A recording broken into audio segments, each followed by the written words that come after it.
Hello friends, welcome to life style with Maheswari.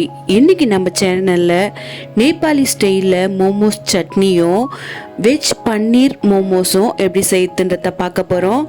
இந்த நேபாளி மோமோஸ் சட்னியை நான் யூடியூப் பார்த்து தான் செஞ்சுருந்தேன். ரொம்பவே டேஸ்ட்டாக இருந்துச்சு. அது எப்படி ரெடி பண்ணுறது என்னன்றத பார்க்கலாம். அதே மாதிரி வெஜ் பன்னீர் மோமோஸ் அட்டகாசமான டேஸ்ட்டில் இருந்துச்சு. அதையும் எப்படி ரெடி பண்ணுறதுன்றத பார்க்கலாம். வாங்க வீடியோக்குள்ளே போகலாம். ஃபஸ்ட்டு பார்த்தீங்கன்னா நேபாளி மோமோஸ் சட்னி எப்படி செய்யுதுன்றதை பார்க்கலாம். ஒரு காரத்துக்கு 15 காஷ்மீரி மிளகாவும் 5 நார்மல் மிளகாவும் சேர்த்துருக்கேன். அடுத்தது 5 தக்காளி சேர்த்துருக்கேன். காரம் உங்களுக்கு ஏற்ற மாதிரி நீங்கள் சேர்த்துக்கோங்க. எப்பயுமே மோமோஸ்க்கு செய்கிற அந்த சட்னி காரமாக தான் இருக்கும்.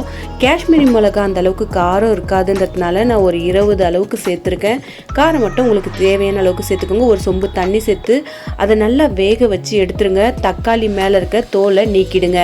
இப்போ நம்ம மிக்ஸி ஜாரில் அடிச்சிக்கலாம். காஞ்ச மிளகா, அதுக்கப்புறம் தக்காளி, இது கூட அவங்க சேர்க்க என்னென்னன்றதை பார்க்கலாம். எக்ஸ்ட்ராவாக வேர்க்கடலை, வறுத்த வேர்க்கடலை ஒரு கைப்பிடி அளவுக்கு சேர்த்துக்கோங்க. அடுத்தது பார்த்தீங்கன்னா அஜினோமோட்டோ ஒரு 1/4 ஸ்பூன் அளவுக்கு அஜினோமோட்டோவை சேர்த்துக்கோங்க. அவங்களுடைய ஸ்டைலில் எப்படி செஞ்சுருந்தாங்களோ அதே மெத்தடில் நான் செஞ்சுருக்கேன். உங்களுக்கு இந்த அஜினோமோட்டோ வேணும்னா நீங்கள் சேர்த்துக்கலாம், ஆப்ஷன் தான். வேணான்னா விட்டுருங்க.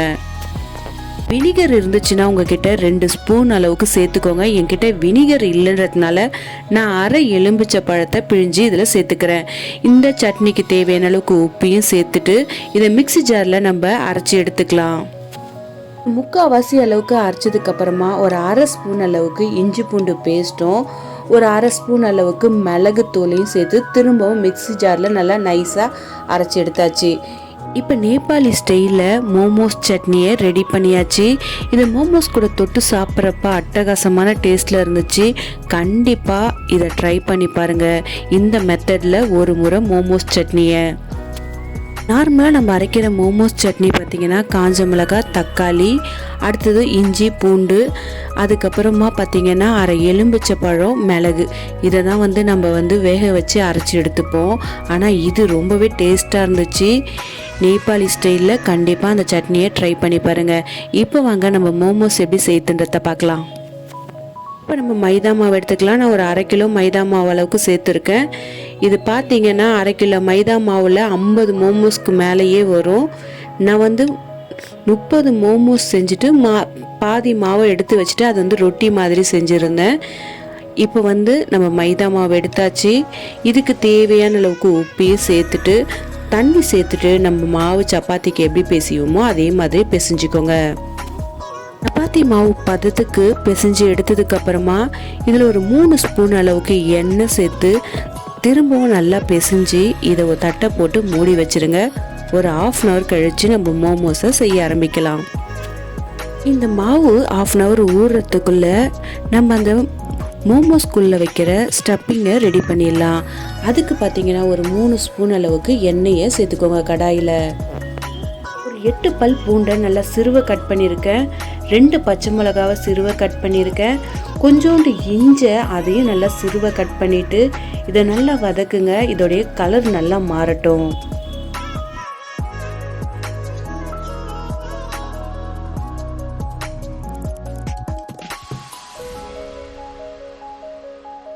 நம்ம சேர்த்த பச்சை மிளகா, இஞ்சி பூண்டோடைய கலர் நல்லா மாறினதுக்கு அப்புறமா இப்போ நம்ம கோஸ் சேர்த்துக்கலாம். அடுத்தது பார்த்திங்கன்னா கேரட், ஒரு 2 கேரட்டை துருகி வச்சுருக்கேன். அந்த கேரட்டையும் சேர்த்துட்டு ஒரு நல்ல பெரிய குடமிளகாவையும் சிறுவை கட் பண்ணி வச்சுருக்கேன். அதையும் இப்போ நான் சேர்த்துக்கிறேன். சேர்த்துட்டு இது 3ஐயும் நல்லா வதக்கிக்கலாம். 2 கேரட், ஒரு குடமிளகா, 2 கைப்பிடி அளவுக்கு கட் பண்ணி வச்சுருந்த கோஸை சேர்த்துட்டு நல்லா வதக்கி விடுங்க. இப்போ பார்த்தீங்கன்னா வெங்காயத்தாள் கட் பண்ணி வச்சுருக்கேன். அதில் அடியில் இருக்கிற வெங்காயத்தை சிறுவை கட் பண்ணி வச்சுருக்கேன். அதை இப்போ சேர்த்துட்டு நல்லா வதக்கி விட்டுக்கலாம்.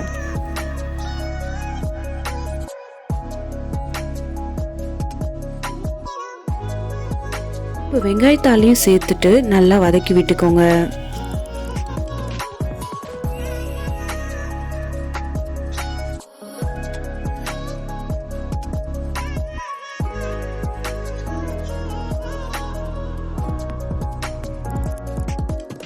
இப்போ இந்த வெஜிடபிளுக்கு தேவையான அளவுக்கு நம்ம உப்பை சேர்த்துக்கலாம்.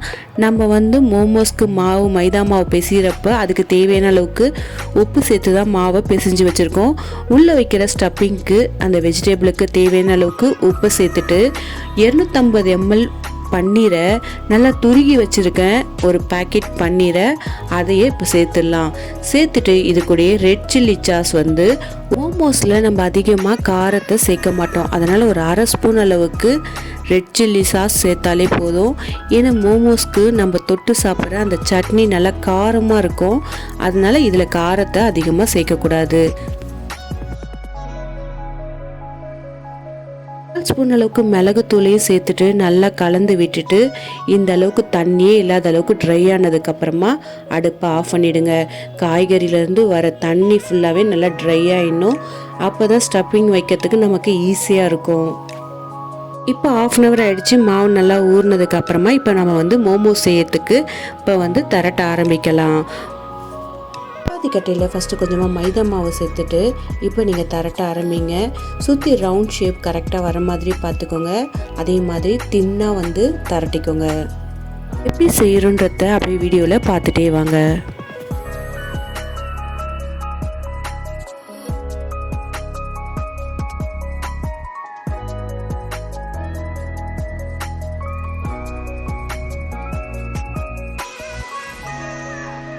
மாவை நீங்கள் திரட்டுறப்போ திக்காக திரட்டக்கூடாது. இந்த மாதிரி தின்னாக திரட்டிக்கோங்க.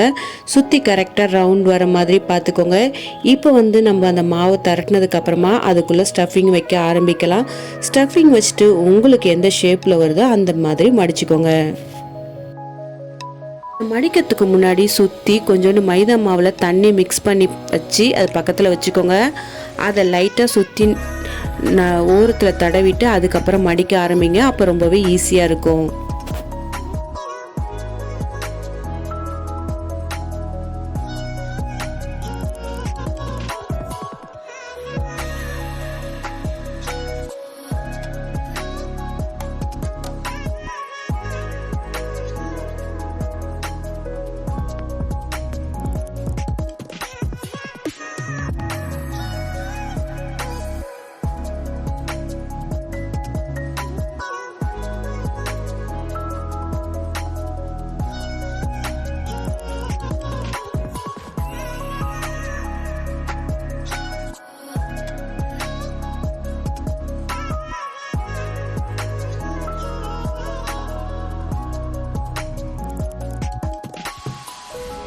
இப்போ எல்லாம் மாவில் ஸ்டஃபிங் வச்சு இந்த மாதிரி ரெடி பண்ணி வச்சாச்சு. இதை இப்போ நம்ம வேக வைக்கலாம்.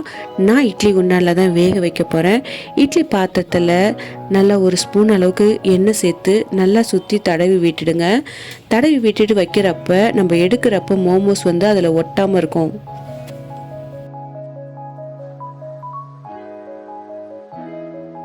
இப்போ இட்லி பாத்திரத்தில் மோமோஸை வேக வைக்க ஆரம்பிக்கலாம். ஒரு 15 நிமிஷம் மோமோஸ் வந்து வேகட்டும்.